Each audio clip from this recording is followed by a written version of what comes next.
Yo, how's it going, everybody? Welcome back. It's Lex, and today we're going to be discussing episode 4 of The Last of Us. Now, this episode is only 45 minutes, one of the shortest of the bunch. Usually it's been like 50 minutes to an hour 20, so it was a little bit disappointing seeing that. But we start off the episode with Joe and Ellie still heading towards Tommy, and they have to stop at a gas station to refill, where we finally see Ellie had a gun now. You know, Ellie's been asking for a gun, trying to carry it since episode 1, and to see her finally get a gun is a little bit like, whoa, she finally got one. You know, it's gonna come to play a little later in the episode. While Joe and Ellie are traveling, one of the sequences from the game happens. You know, I don't know if you guys remember, but in the Last of Us game, there was a sequence where Ellie finds a magazine in the back of the truck. This actually happened in the real life episode. So it's pretty amazing to see that the directors decided to put that in, especially, you know, this still is an adaptation of the video game. So it's cool to be serving a little bit to the fans there. One thing I did notice about them traveling was that it was a little odd that they've been traveling for such a long time and they haven't ran into any fungus or horde of fungus. It seems like a barren land, and it was a little off to me. I don't understand. You're not gonna see one fungus, one zombie anywhere. Like, there's not gonna be at all around this area. Like, that's something that came to mind while watching the episode. I don't know if that was a decision from the directors or that's something that is part of the story, but it just seemed a little weird to me that they still haven't ran into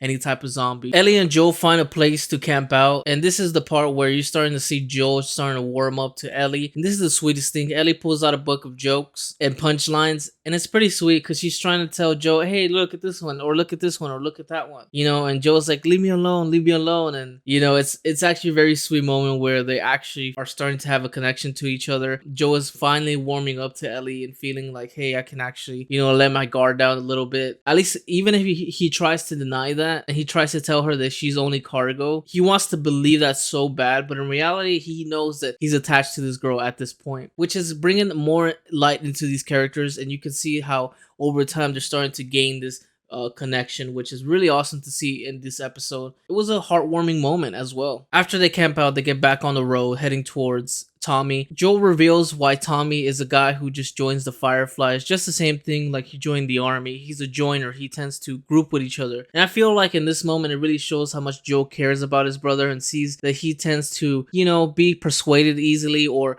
maybe feel like he needs to be part of a group, which ends up putting Tommy in dangerous situations where Joe has to come and protect him and, you know, feel like, you know, he has to get his back. After a while, they end up hitting a roadblock, which they actually have to turn around and find a different direction, which ends up putting them into a city. Now, in the city, they're traveling. Doesn't seem like anybody is around. Doesn't seem like there's a lot of people. But eventually, there's somebody that comes out of nowhere and asks for help. But Joe, having the knowledge that he does, he understands that this is an ambush. And quickly, everything becomes so hectic. He tries to step on the gas, but eventually he hits some spikes that end up crashing the truck into a building. And now all these people are shooting them. So we're finally back over here with some more action, which I'm loving to see. There hasn't been many action sequences in a while, so it's quite exciting to see that play a part here. Once again, you see Joe protecting Ellie to telling her to get into the other room through a hole while he defeats all these enemies. We don't really get to see much of what's going on. We only hear it from Ellie's perspective, which was a little bit disappointing, especially since there hasn't been a lot of action since then.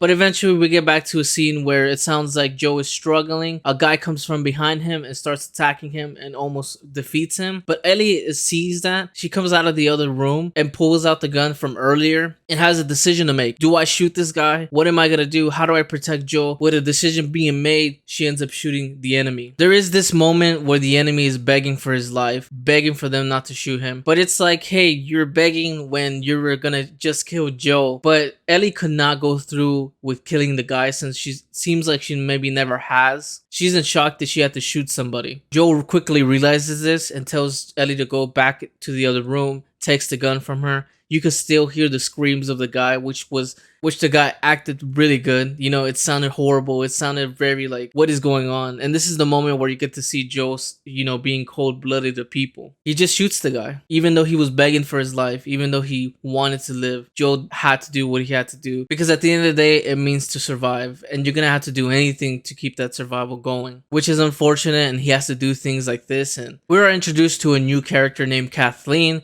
which if you've seen her, she's been played in The 2.5 Men, which was a surprise to see as well. It was pretty awesome. But to see her in this role, in a more dramatic role, was really good. I was actually surprised. She seemed very cold, kind of crazy, very psychopathic, but almost, even though she seemed cold, there was a level of like gentleness. I don't know if anybody caught that, but like maybe the actor playing it in a way where it seems like, you know, she's not too aggressive, she's not yelling, she's not screaming, but there is like a menacing feeling behind her, which was pretty cool. I like to see that. We also get introduced to the resistance. Kathleen seems to be the leader of this resistance as well. They seem to be really respecting to her. They seem to listen to all her words. They're looking for somebody named Henry. It doesn't say specifically what or who he is or what that is to her, but this is the someone that they're searching for dearly. It seems like they're very desperate to find him. The resistance ends up finding the dead people that Joe had killed, and now they're on the search for them. So we're going to be seeing them later down the road. We get back to Joe and Ellie. Joe and Ellie are hiding out, looking at the resistance, wondering who they were. They're not Fireflies, they're not Fedra. Joe says they're just people, and is like, we gotta protect ourselves, we gotta keep ourselves safe, which is true. They look like they fully have an arsenal of weapons there. Joe asks Ellie if she's doing okay, but you know, with Joe, you know, trying to see him consulting her was a little bit funny, especially since he seems like he doesn't really know what he's doing. Even gets caught out about it in that scene. Joe tells Ellie that he feels guilty for her shooting the enemy, announces that she shot someone before, so we're gonna have to understand where that came from. Maybe that's where the fear came from as well in her eyes, or you know, maybe she got a flashback to the time where she had to actually do that. Now that Ellie's carrying a gun, Joe has to show her how to shoot a gun the proper way. It seems like she was taught a wrong way when she was younger, but Joe's like, no, you gotta do it this way, which is another cute moment in the show where, you know, he's showing that he cares about her, he wants her safety, you know, he's warming up to her, and he's actually getting attached once again. You know, this is kind of the repeating thing that's going on through this episode, you know, just showing how much Joe is starting to gain a connection with Ellie. Ellie and Joe end up finding a building. They go up the stairs. There is this moment where Joe is so tired that he's traveled all these stairs, and then he finally reveals that now he's 56. So he's an older man. He's almost 60, running around trying to defend Ellie. They end up finding a little place to camp out on top. Joe ends up putting a bunch of glass on the floor just so you can hear enemies come by. Where Joe and Ellie finally have this another cute moment with each other where